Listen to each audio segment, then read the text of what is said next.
Hello, and welcome to my Noob Training Academy video. I don't have a lot of fancy graphics or effects. What I do have is knowledge and experience. This is going to be the most boring, low-budget video you've ever watched in your life, but if you want to get good at Mcoc fast, it might be the most important. This video is the key to success, but I can only show you the path. You will need to put in the work. It's only a few minutes long, and if you just started playing Mcoc and have a lot of questions, trust me, you'll want to watch this video. I have a lot of knowledge, and I love to share it with those who need it. I have the most fun creating new accounts and helping new players that I meet in global, asking questions and leveling up at the same time. Sorry, screen record is not working for me right now, but I will upload several videos and screen record to show examples of my answers to each one of these FAQs in detail after this video.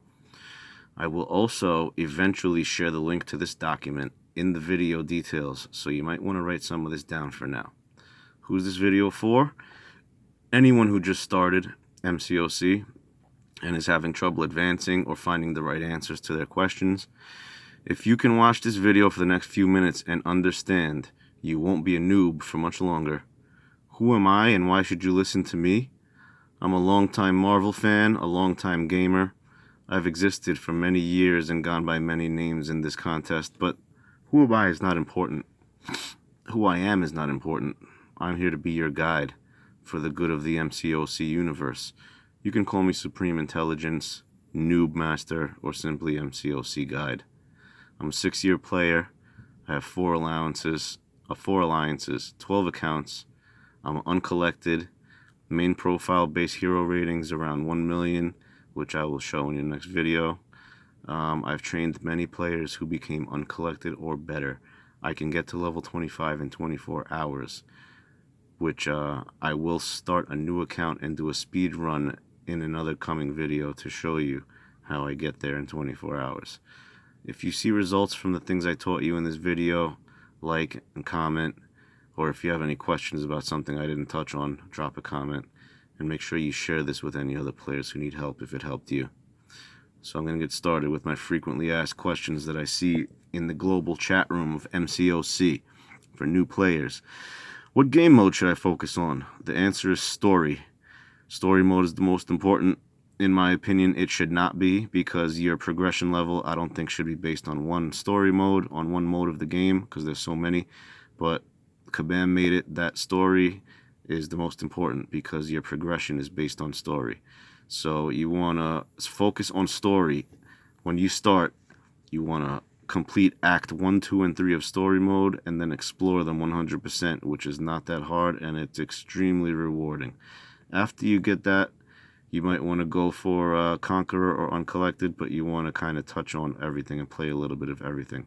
Make sure you join an alliance. Don't skip Alliance Quest or Alliance War, because they give you some really valuable rewards that you can't get anywhere else, especially Alliance Quest. The glory you get from Alliance Quest is so valuable for the glory store to buy catalysts and rank people up. Okay, next question. How do I level up quickly? The way that I get to level 25 within 24 hours is pretty simple. When you first start a new account, you get the free Summoner Sigil for 7 days, which gives you a bunch of perks, including a boost on XP. So when you first start an account, you have to make sure you grind hard for the first 7 days and put in work. Take advantage of the free 7-day Summoner Sigil when you start a new account, because it gives you an XP boost. So don't miss out on that, because when you pair that with a 40 or 50% XP boost, it's amazing how fast you'll level up. So take advantage of this free Summoner Sigil for the first 7 days. Pop a 40 or 50% XP boost when you have them on top of the other boost, and grind out that story mode, because it grants a lot of XP. You'll hit level 25 so fast you won't even believe it. And it will boost your overall rewards, like I told you. Okay, next question. How do I make my champions stronger? Obviously by ranking them up and leveling them up, but also masteries, awakening their signature ability, maxing out their signature ability, or using synergies on your questing team are all things that will make your champions unbelievably stronger. I'll get into more details on this in another video, like I said. What are masteries? Masteries are a super important game changer. You assign points to different masteries as you level up to make your champion stronger. There's 3 different kinds of masteries: offensive, defensive, and proficiencies.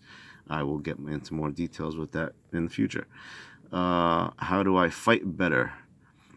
You got to learn these particular skills, and in this order: baiting specials, parry, dexterity, and intercept. Baiting specials and intercepting are skills that you can just learn. Parry and dexterity you need to learn, but they're also masteries you need to unlock first in order to be able to do those things. What crystals should I get?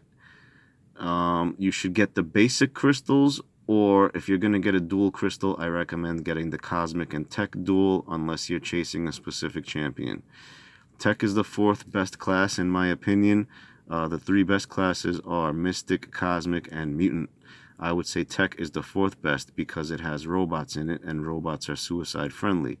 Suicides are a certain type of mastery you can unlock when you're like at level 60, high level, when you have a lot of mastery points, and they boost your attack, but they also damage you with bleed and poison.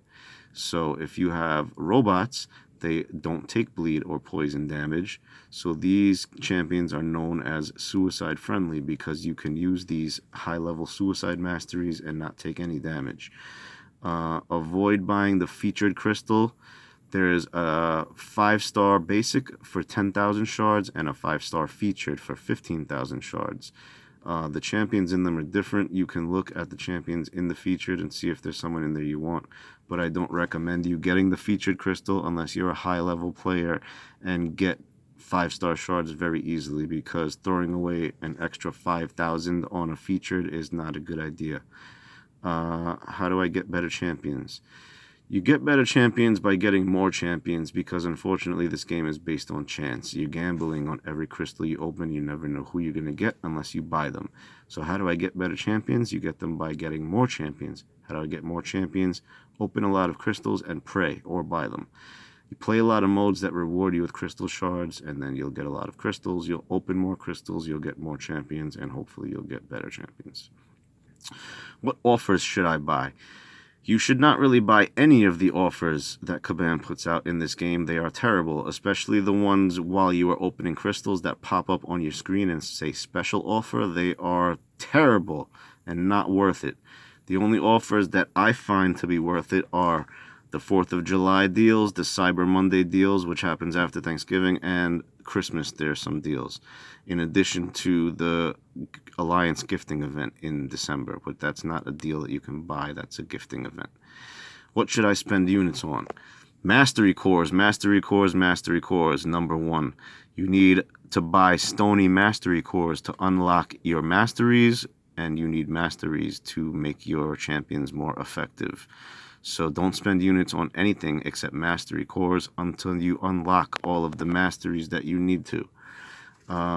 You can also save up your units for revives and heals to beat hard content and milestones like the fight against the Collector. You might need like 2,000 units to beat that guy if you don't have insane skills at dexterity and dodging everyone's special moves. Or you can save up the units for the Alliance gifting event in December, which is very, very rewarding, but you need units to buy gifting crystals to gift your Alliance members and friends. How does war work? A lot of people, I have a Noob Alliance with new players, and a lot of them are not participating in war. I think maybe they find it intimidating, but it's not that hard, and you need to join A, in order to be a good Alliance member, and B, the rewards are very worth it. They didn't used to be, but they boosted up the war rewards. You get a lot of 4 and 5-star crystal shards now. So how does war work? When war starts, the placement phase begins, where you need to place defenders on your war map. Each member that joins war has to place either 4 or 5 defenders, however many they can, depending on their level. Place them on the map. You pick the spots where they go, and the object of war is the team that we go against tries to defeat our map of defenders while we try to defeat their map of defenders. So there's a 24-hour placement phase where you place defenders. Then after that, there's a 24-hour attack phase. You try to win war by getting more points than your opponent. How do you get points?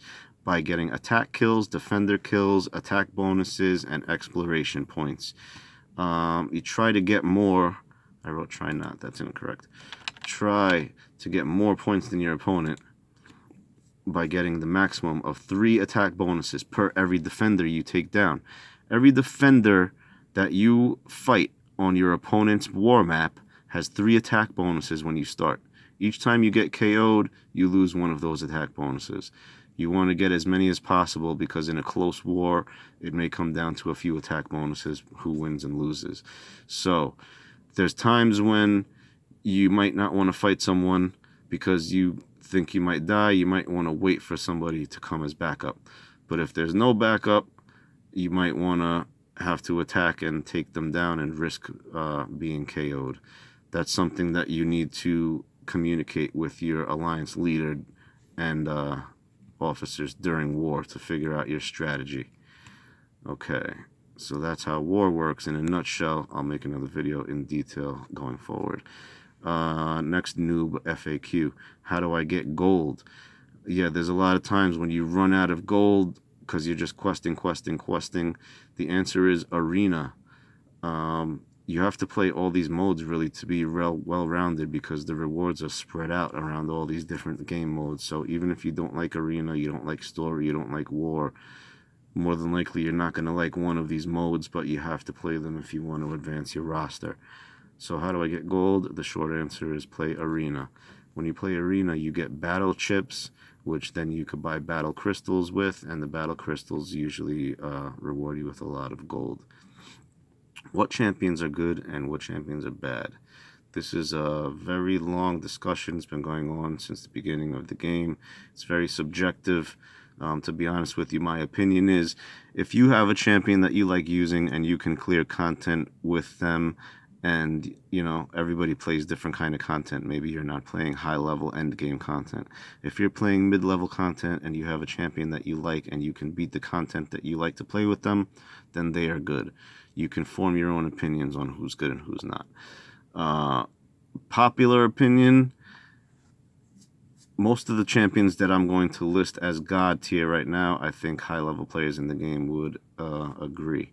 So I'm going to give you my list of God tier champions and trash champions. I'm sure I'm missing a lot of them.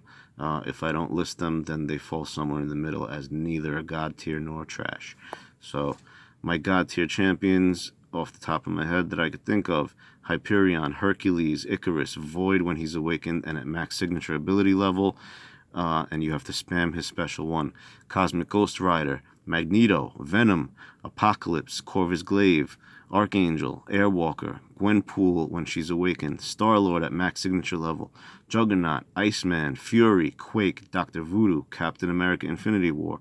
These are all God tier champions in my opinion, and they're heads and shoulders above everyone else in the game. Who do I think is trash in the game? Kamala Khan, Superior Iron Man, Regular Iron Man Classic, Winter Soldier, Iron Fist, Beast, Abomination, Agent Venom, Ant-Man when he's not awakened, Carnage, Captain America World War II, Night Thrasher, Super Skrull, King Groot, Regular Groot, Rogue when she's unawakened, Black Widow unawakened, Star-Lord unawakened. A lot of these early characters in the game like Rogue, Black Widow, and Star-Lord need max signature level. They're trash when they're unawakened, but if you get them to max signature level, they're godly. Rogue has health steal, and when you max her signature level, she has high level of critical hits. Black Widow, when you max her signature level, she shuts down people's abilities. Star-Lord, when he's at max signature level, if he maintains a high combo meter, he does amazing damage. Okay, best team for noobs.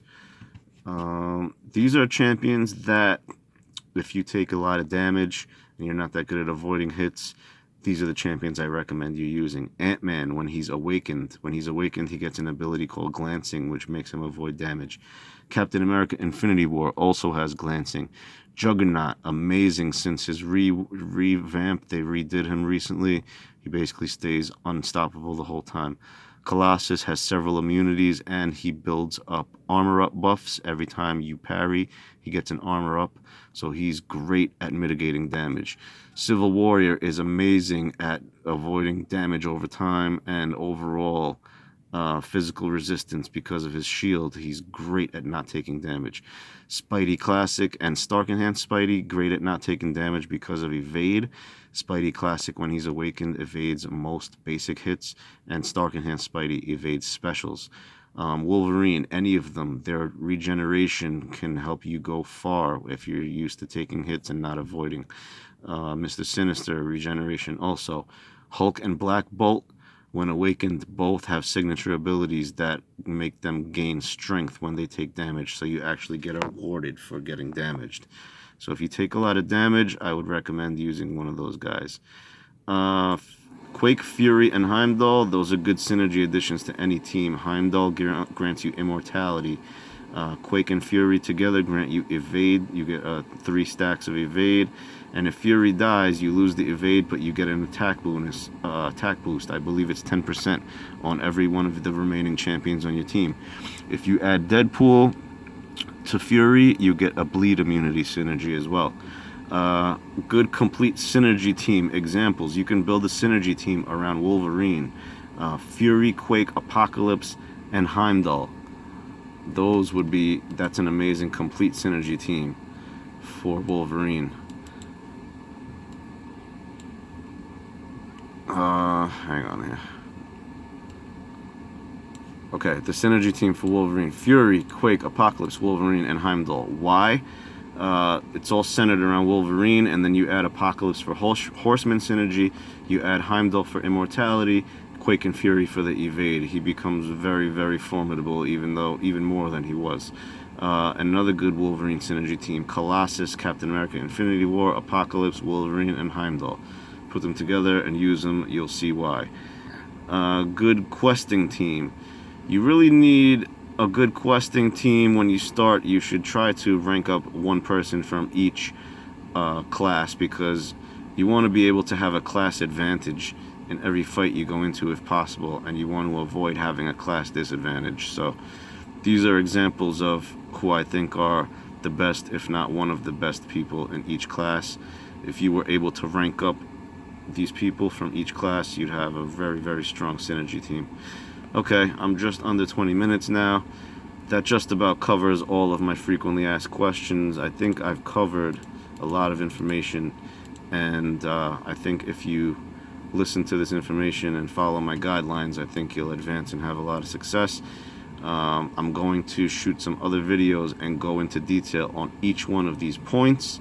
If you liked the video, please share it with someone who needs help, and give me a like and a subscribe. I would appreciate it very much, and hopefully this video helps you advance your team.